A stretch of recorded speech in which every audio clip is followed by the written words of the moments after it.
We all know that RetroStudio is boring, and I have specifically stated that in the other video.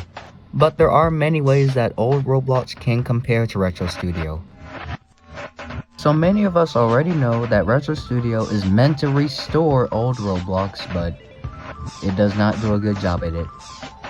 If we look at the front page of RetroStudio, we can see that there are many games. Some games may be retro styled, some may not. So the real question to this is, what is actually going on here? Why are the games not as good as they were before? And it's not just RetroStudio that faces this issue. It's also modern day Roblox, which has terrible games on the front page, which everyone can possibly relate to.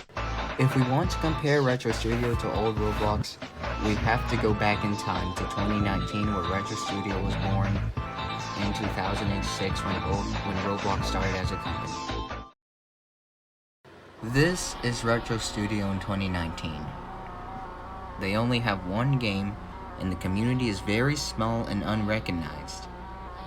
If we look at Roblox, it has 29 people playing it and only 800,000 visits, and it was updated in 2020 from this screenshot. And it's supposed to restore old Roblox too. RetroBlox was the only game and their most popular one before RetroStudio came into existence. And if we look at Roblox in 2006, it is nothing like modern Roblox, which is today. It even tells you how many people have joined and who are the newest people. While old Roblox and old RetroStudio may seem like it's worth it, we are just in the beginning.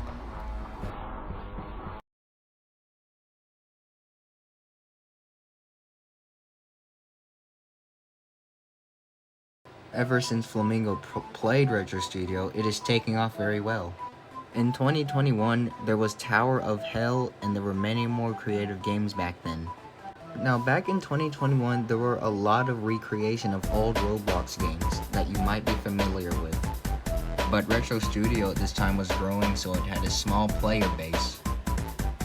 And Flamingo was not the only person who played it. Other YouTubers have also invested in RetroStudio.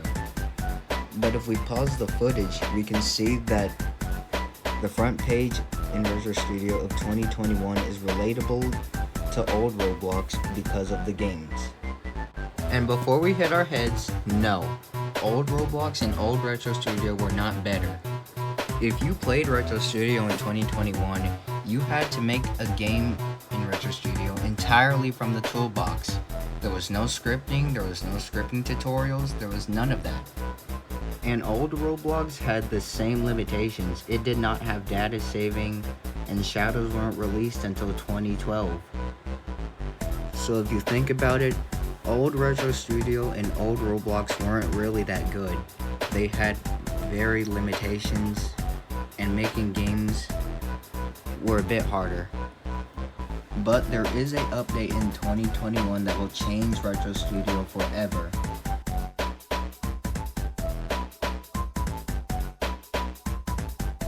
It's 2022 in RetroStudio, and it has 319 concurrent active players on it, and a decent amount of visits and favorites. Scripting support was added to RetroStudio 6 months ago, and making games has become a lot easier than it was before, but many people are struggling with block coding. But believe it or not, the front page of RetroStudio in 2022 began to show less creativity as it were last year. There are not many unique games as there were before.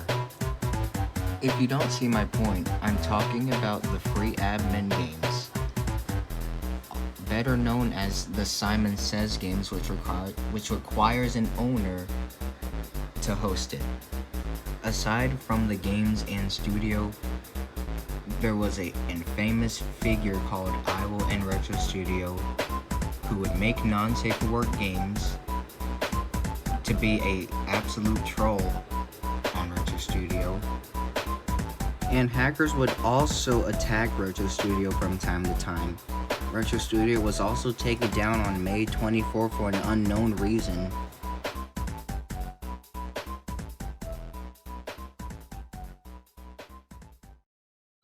If we look at the Roblox front page in 2019, you'll see that creativity is starting to die out. I have skipped to 2019 because creativity didn't start to hinder until 2018 or 2017.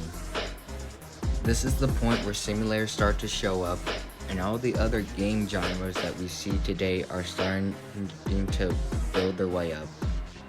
Unlike RetroStudio, simulators will slowly devour the platform and the front page.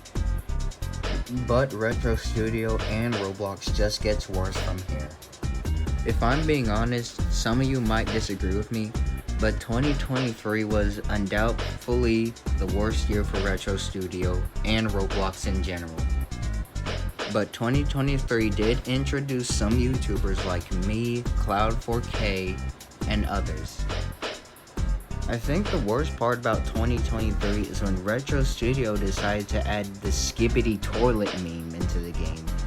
This angered the community. There was a worser event than the Skibbity Toilet update. It was the Roblox Market Policy update, which could have destroyed many Roblox games and the platform itself.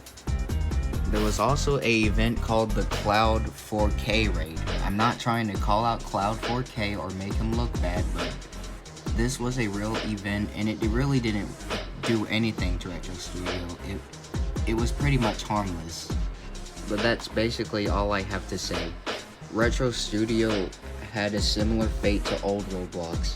Creativity is not as much as it used to be anymore. The same with Roblox and other stuff that has happened. And I am not going to go in depth about YouTubers who were exposed for pretty weird stuff that I'm not going to mention in this video because I do not want to get in trouble with YouTube. But that's basically it for this video. I hope you enjoyed it, and tell me in the comments if I missed anything or if I misstated something.